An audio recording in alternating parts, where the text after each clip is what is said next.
Thank you. I had to get up here. Yeah. Got something to sell? No. No coffee. No, I started listening to your tapes and stuff on the internet about a couple months ago. Well, back around Thanksgiving. And I really liked what you got, the law of attraction and everything. And so on January the 10th, I said, well, I'm going to put this thing to the test. Because I on some of your things you said, it's just as easy to manifest a button as it is to manifest a castle. Actually, the other way around, but we get your point. Right. But so I said, okay, on January the 10th, I'm going to manifest a button. I mean, I'm a single man. I don't have any sewing stuff. Everything I got's snaps, So, I mean, I'm like, I'm going to put this thing to test. So I gave it to my inner being, my higher power and everything. And, of course, next day I said, I'm going to go down to Walmart and buy a button. But, I didn't do that. So I said, I'm going to do this. And I let it go. And I've been trying to get my, what do you call it, the receiving mode. Well, on February the 7th, I was putting my dogs in the truck. And they had muddy feet on them and everything. I picked up a rag and everything and was wiping their feet off to get in the truck. And this button fell out. This button fell out into the floorboard of my truck. And I know it was not in my truck. So I had like a freak out moment. Because it was pretty strange. I mean, I was having an emotional meltdown there beside the truck. And,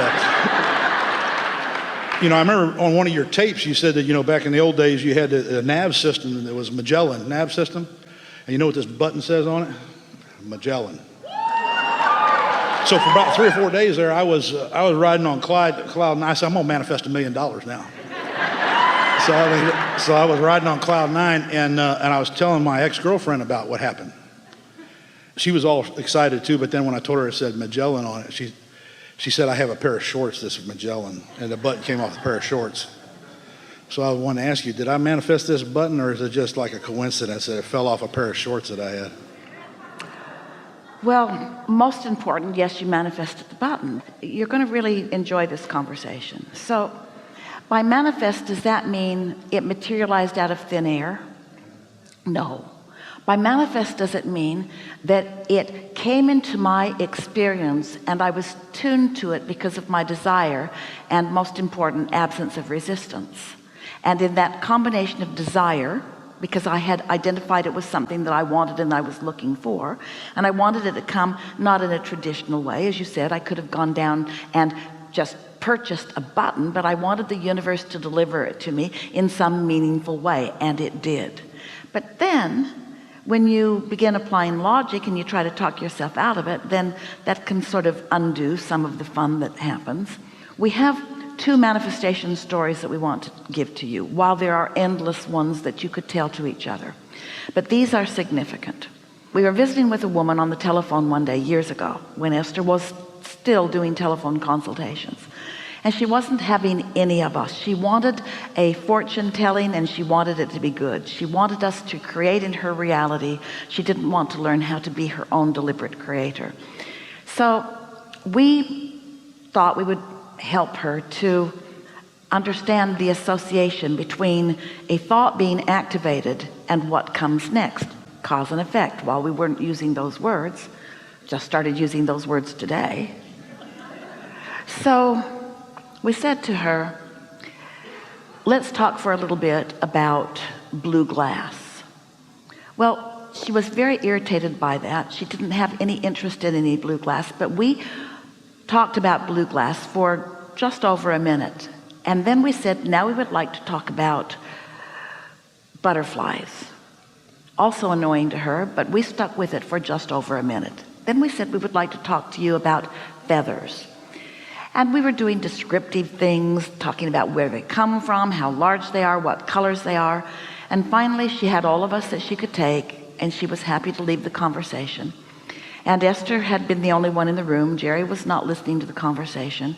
They were in California, in San Diego, in La Jolla. They went to George's for lunch. They parked their car down the street from George's and got out of the car and began to walk. And Esther felt this urgency, a very strong compulsion to go into a shop. Now that in and of itself is not unusual. And dragging Jerry into it isn't either. But Esther meant to be in there for no reason except she just couldn't not. And when they got inside, deep into the back of the shop, there was a wall of blue glass, wall to wall, ceiling to floor, every color and texture and depth of blue. Well, blue wasn't something they were looking for. They weren't looking for anything. Esther didn't even make the association between the consultation and what she was seeing. Jerry said, "I'm hungry, let's go eat." So they went on to George's. They had a lunch about an hour long, and then they walked from George's down to the Cove, which is such a beautiful place. And as they were walking across this big apron of grass, a flurry of butterflies so intense that for a while they couldn't talk because they would eat butterflies. So they just waited for it to lift off of them. Esther is still not making any association. And then Jerry said, "Look at that little boy. He looks like he knows you." And he was running toward Esther and handed her a feather. He'd picked up a pigeon's feather and felt inspired, because he's pure positive energy, to be the fairy of the universe that the universe was using to deliver to Esther the meaningful context of all of this stuff. There are fairies of the universe everywhere. We call them fairies of the universe, which bothers a lot of people. We call them cooperative components, which is equally descriptive. And so within 2 hours of activating in Esther's vibration and this woman's vibration, the universe demonstrated to Esther how fast it can deliver a subject that holds no resistance. None of those subjects mattered to Esther, and so all of them were easily deliverable. Everything that you want that doesn't hold resistance is easily deliverable. Buttons are an easier delivery than $1 million, but they don't need to be. So then, because that story is so meaningful, one day Esther and a handful of friends were frolicking together in San Diego area, and Esther said, "Let's play a game. Let's make a list of 20 or 30 things that we don't feel resistance about, and then let's just move through this day with nothing in mind other than letting the universe deliver to us these things." So different ones of them contributed different things. Esther put purple chairs because that's a meaningful thing to her. And someone said a CTSV, it was a new Cadillac that you hardly could ever find one. And somebody else said a Volkswagen van, one of those really beachy ones that's got wood siding and a surfboard on the top. And Esther thought, that one will be easy. It's the only thing on the list that they didn't find that day. They were at the beach in San Diego, and she thought that would be really easy, but she thought thinking about it being easy felt like cheating, and so it couldn't come. You're sort of getting the drift of this. She did too much thinking about it and kept it away. Nearly everything on the list came to them that day, which demonstrated to them that all you have to do is ask. It's not a miracle.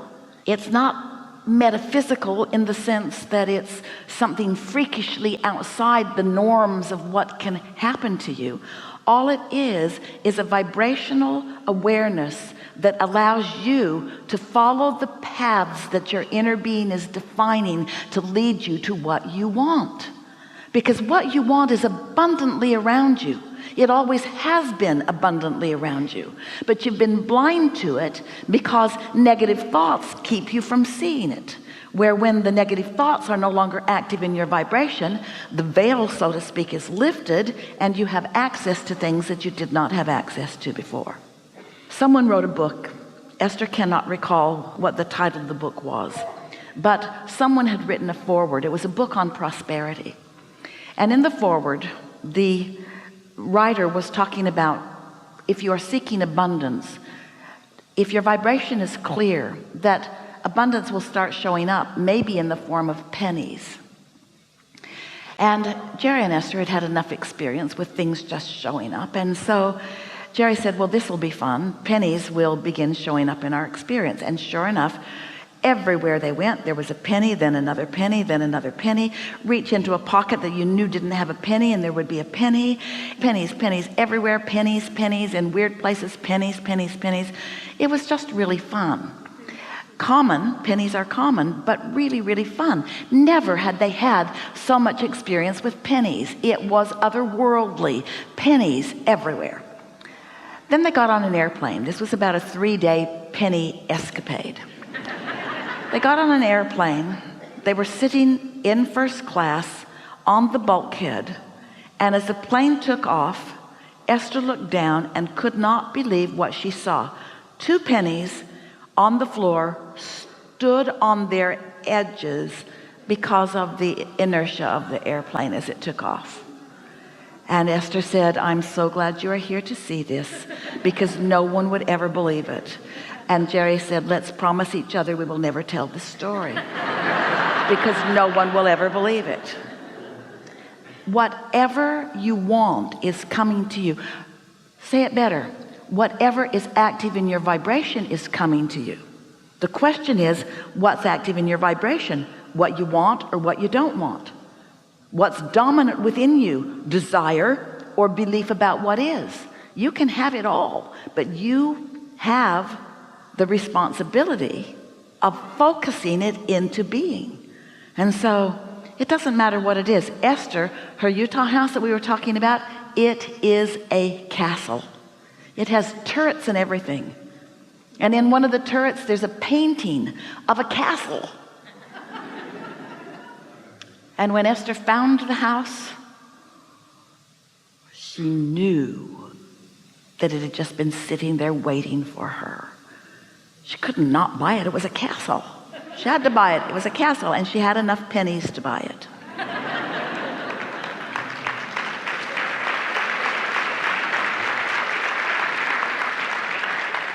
Enough? I choose to think I manifested it. So You did. No question about it. No question about it. You choose to believe that it came out of thin air? no, I know it. We're asking this. It's all right if you choose to believe that, because things can. It's a sophisticated focus that allows that to happen. But thoughts are turning to things. And the amount of time that it takes for vibrations to turn to thoughts, and thoughts to turn to impulses, and impulses to turn to urges, and urges to turn to rendezvous, and rendezvous to turn to things. It does not matter what you're asking for. It does not matter what is active in your vibration. Nothing is off limits. If you can dream it, it will be.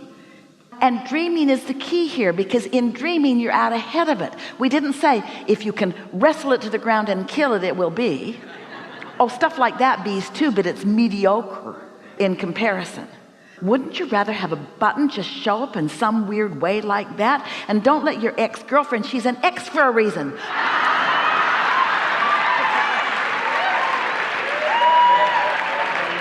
Don't let anybody talk you out of believing in your button. Believe in your button. The universe delivered it to you, but it delivered it to you through the path of least resistance. So does that bother you? Oh, don't bring it to me through the path of least resistance. That's not magic enough. There's a story, Esther read it, of a young couple in a boat. And they're newly in love, and he's given her a beautiful ring, and she's dangling her hand in the water, and her ring comes off. And years later, he is fishing, and he catches a fish, and when he cleans it, the ring is inside. Your ability to believe that story is important. So many say, yes, somebody just made that up. Somebody just made that story up to make us believe in things that are not possible. But the law of attraction could send a fish to get that ring and inspire you to be in the boat the day the fish is hungry. The law of attraction could put that kind of timing together. Things like that happen all the time. Well, thank you.